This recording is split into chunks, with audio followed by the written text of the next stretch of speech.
दोस्तों स्वागत है आप सभी का आपके अपने YouTube channel study circle VC पे। आइए मैथ्स के नाव और धारा पे एक और प्रश्न को आज सॉल्व करते हैं। मैंने प्रीवियस वीडियो में आपको थोड़ा सा कॉन्सेप्ट देने की कोशिश की थी, साथ ही एक बहुत ही डिफिकल्ट क्वेश्चन को भी डील किया था। दोस्तों आज ये जो सवाल है ये भी थोड़ा सा डिफिकल्ट है। क्या है, स्टेट एग्जाम जो है ना आपके छत्तीसगढ़ में ना ऐसे ही प्रश्न पूछ रहा है या पूछा हुआ है। मैं उन्हीं पे आपको डिस्कशन के साथ साथ सारे के सारे कॉन्सेप्ट देने की कोशिश कर रहा हूँ। जो इसका प्रीवियस वीडियो था पार्ट 1 वो मैंने डिजिटली बनाने की कोशिश की थी। आप में से कुछ ने कहा कि सर डायरेक्ट सामने आके बताइए डायरेक्ट बोर्ड पे, तो ये जो नेक्स्ट वीडियो है इसलिए मैं डायरेक्ट यहाँ पे इसे बोर्ड पे सॉल्व कर रहा हूँ। अदरवाइज मैं आज भी उस वीडियो को भी डिजिटली ही मोबाइल के थ्रू बनाने की कोशिश करने वाला था, बट कोई दिक्कत नहीं है। आइए ये भी बेटर है, अगर आप लोग चाहते हैं इसमें तो इसमें ही बनाऊंगा, ठीक है। आइए बिना टाइम बर्बाद किए वीडियो को स्टार्ट करते हैं और वीडियो के लास्ट तक बने रहिएगा। इस क्वेश्चन को ना बनाते बनाते ना आपको लास्ट में देखिएगा आंसर खुद मिल जाएगा और बहुत मजा आने वाला है। बस वीडियो के अंत तक बने रहिएगा। क्वेश्चन है दोस्तों ए बी सी क्या बोलता है, 3 है। ए बी सी एक समान चाल से बहती हुई किसी नदी के किनारे बसे हुए हैं, ठीक है। ए बी सी 3 शहर हो सकते हैं, ए बी सी 3 गांव हो सकते हैं, ए बी सी 3 सिटी हो सकते हैं या कोई नगर हो सकते हैं, कुछ भी हो सकते हैं। ए बी सी 3 जगह है, एक समान चाल से बहती हुई नदी के किनारे बसे हुए हैं। यहां तक क्लियर हो गया पहला स्टेटमेंट जो कहना चाह रहा है। ए बी सी 3 जगह है, किसी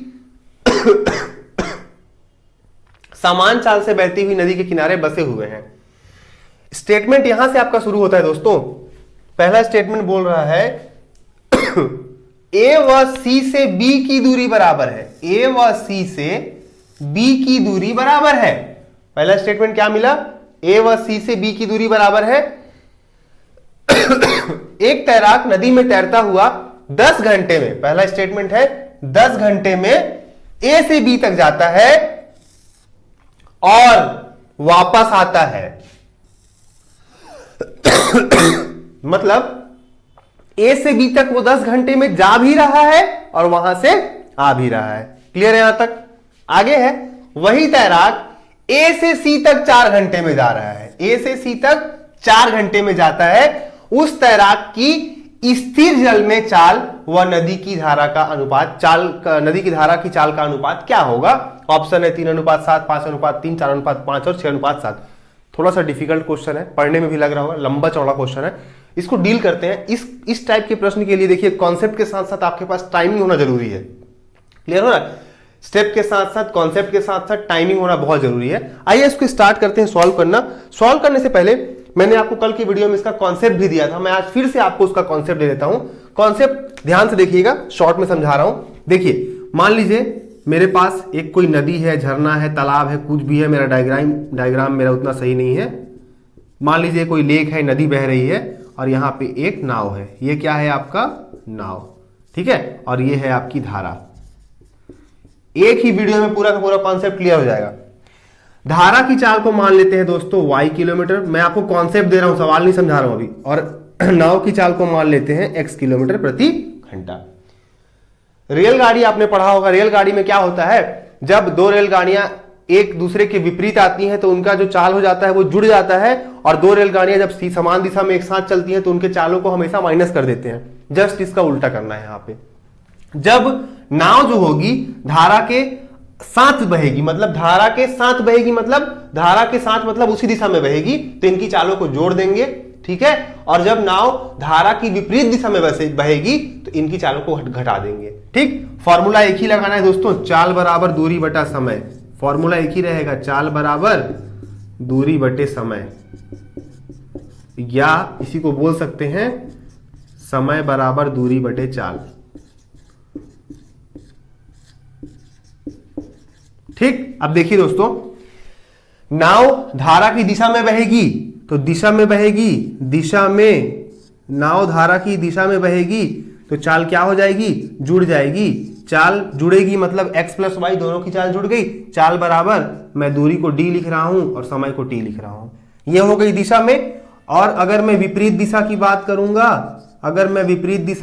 करूंगा, तो विपरीत दिशा में क्या होंगी, चालें घट जाएंगी। चाल बराबर दूरी बटा समय। बस यही इसका कॉन्सेप्ट है। कुछ डिवाइडेड बाय 2 प्लस माइनस गुणा कुछ मत याद रखिए, कुछ भी याद रखने की जरूरत नहीं है। नाव अगर धारा की दिशा में बहेगी धारा के साथ तो चालों को जोड़ देना है। x प्लस वाई बराबर चाल बराबर दूरी बटे समय। और अगर विपरीत दिशा में चलेंगी, अगर नाव अगर इधर जा रही है और धारा अगर इधर जा रही है तो ये क्या हो जाएगा, नाव की चाल अगर x है, धारा की चाल अगर y है तो x माइनस वाई। ठीक, अलग अलग जाएंगी तो अपोजिट हो जाएंगी तो माइनस हो जाएगा, और साथ में जाएंगी तो प्लस हो जाएगा। यहां तक क्लियर दोस्तों? चलिए आगे बढ़ते हैं। अब इस क्वेश्चन का कॉन्सेप्ट मैंने आपको दे दिया। अब देखिए, अब क्वेश्चन की बात करते हैं। ए बी सी 3 जगह थे। मोस्ट इंपॉर्टेंट बात यह है दोस्तों आपकी कि ए व सी से बी की दूरी बराबर है, मतलब ए और सी से बी इक्वल डिस्टेंस पे है। अगर ए और बी के बीच 50 किलोमीटर है तो सी भी बी से कितने दूरी पर होगा, 50 किलोमीटर की दूरी पर ही होगा। क्लियर हुआ? अगर ए बी से 10 किलोमीटर की दूरी पर है तो बी और सी के बीच में भी दूरी कितनी होगी, 10 किलोमीटर की ही होगी। देखिए, एक मैं रफ डायग्राम बनाने जा रहा हूं, अगर वो डायग्राम आप बना लेते हैं ना तो आपको बहुत ज्यादा फायदा मिलने वाला है। ठीक, चलिए आइए स्टार्ट करते हैं। मैं ऐसा रफली एक इमेज बना देता हूं इसका। ठीक है, चलिए सबसे पहले मान लेते हैं एक प्लेस शहर ए है, ए व सी से बी की दूरी। देखिए ये मान लीजिए सी रहा होगा और ये रहा होगा बी। ठीक है, ए बी सी। ए व सी से बी की दूरी बराबर है, मतलब अगर यहां से यहां तक की डिस्टेंस और यहां से यहां तक की जो डिस्टेंस रही होगी दोस्तों, वो क्या होगी, बराबर रही होगी। और नदी जो है, जो नदी है आपकी, वो इस डायरेक्शन में ऐसा फ्लो कर रही है। क्लियर हो गया? क्लियर हो गया?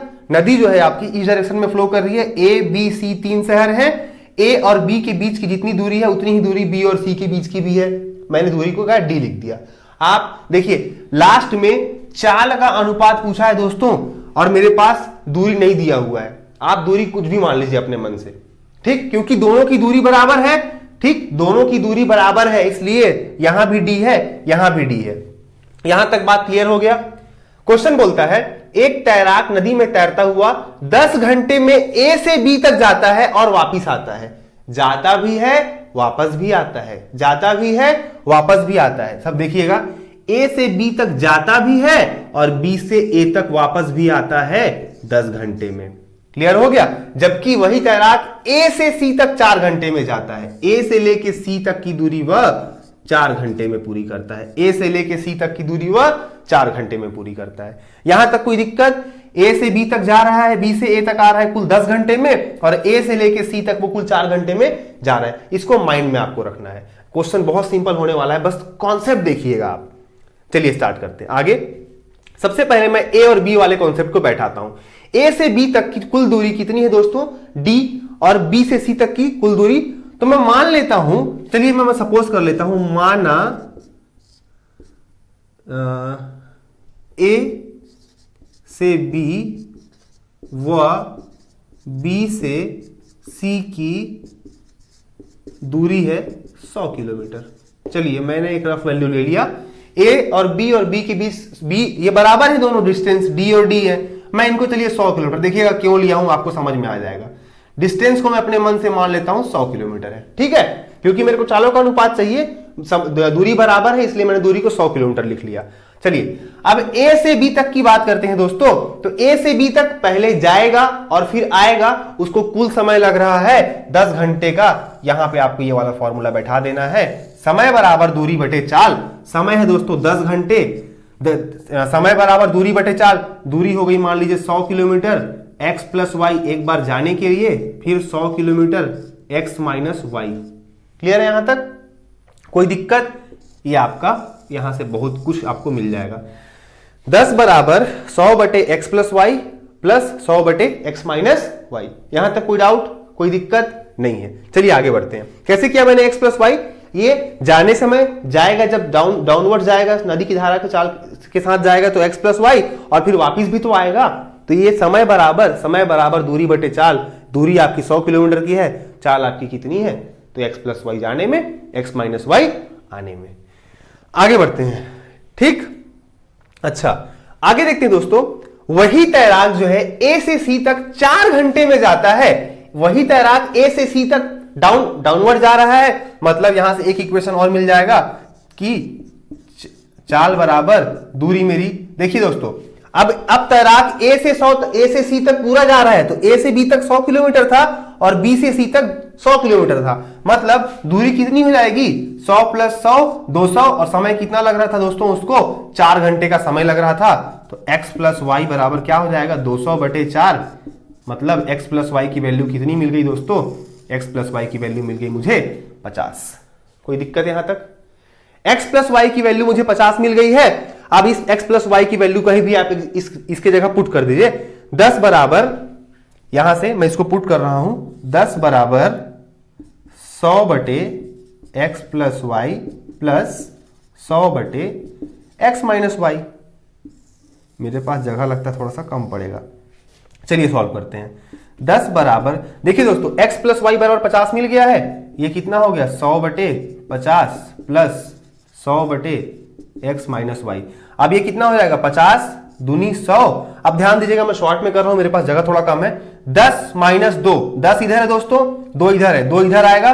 10 - 2 कितना हो गया, 8 बराबर 100/x - y।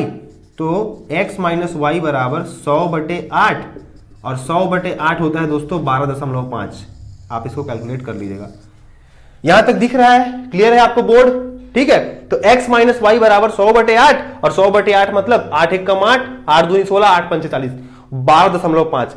एक बार दोस्तों मुझे x + y की वैल्यू 50 मिल गई, x - y की वैल्यू मुझे 12.5 मिल गई। आइए मैं इसे काट पीट देता हूं। x + y बराबर 50, x - y बराबर 12.5। ठीक है, देखिए माइनस माइनस कट गया। ये 2x बराबर 50 × 10 = 62, 62.5। तो x बराबर 2 × 3 = 6, 2 × 1 = 2, 2 दूनी 4, 2 पंचे 10। दोस्तों मुझे x की वैल्यू मिल गई 31.25। यहां तक क्लियर है? x की वैल्यू मिल गई 31.25। अब देखिए x की वैल्यू 31.25 मिल गई है, तो y की वैल्यू कितनी हो जाएगी, 50 - 31.25। मतलब y की वैल्यू कितनी मिल गई, तो 50 से घटा दीजिए,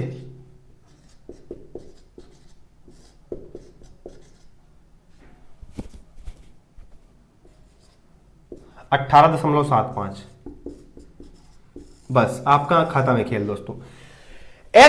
x मतलब नाव की चाल, x मतलब नाव की चाल, x मतलब ये आपका नाव की चाल है, नाव की चाल। x मतलब नाव की चाल, और y मतलब धारा की चाल। बस दोस्तों आ गया आंसर, धारा की चाल। मैंने पूरा का पूरा स्टेप बाय स्टेप आपको दिखाने की कोशिश की है। क्लियर दिख रहा है पूरा वहां तक दोस्तों? ठीक है, अब देखिए पूछा क्या है, बोलता है उस तैराक की चाल, तैराक की स्थिर पानी या किसी में बोले तैराक की चाल और नदी की धारा की चाल, तैराक की चाल और नदी की धारा की चाल। मुझे तैराक की चाल, नाव की चाल सेम होती है, x मिल गया है, y मिल गया है, इन दोनों के बीच का अनुपात निकालना है, मतलब x/y निकालना है। बराबर लिख लीजिए भैया 31.25 बटे 18.75। ठीक है, इसको काटते हैं दोस्तों, तो ये कितना आ जाएगा, यहां से देखिएगा दशमलव कट जाएगा दोस्तों ऊपर नीचे, तो 3125 बटे 1875। काटिए इसको, 5 × 6 = 30, 5 दूनी 10, 5 × 5 = 25, 5 × 3 = 15, 3 × 5 = 35, 5 × 5 = 25, 5 × 1 = 5, 5 दूनी 10, 5 × 5 = 25, 5 × 7 = 35, 5 × 7 = 35, 2 × 5 = 25, 25 × 3 = 75, 25 × 5 = 125। आ गया आपका x और y 5/3। कहने का मतलब है 5:3। 5/3 मतलब दिख रहा है दोस्तों वहां तक आपको? यहां अगर आपको नहीं दिख रहा होगा, x/y तक यहां दिख रहा है आपको यहां तक, तो x/y आप करेंगे जब ना, देखिए x/y जब आप करेंगे तो x/y आपका दोस्तों जो x/y आ रहा है वो आ रहा है 3125 बटे 1875।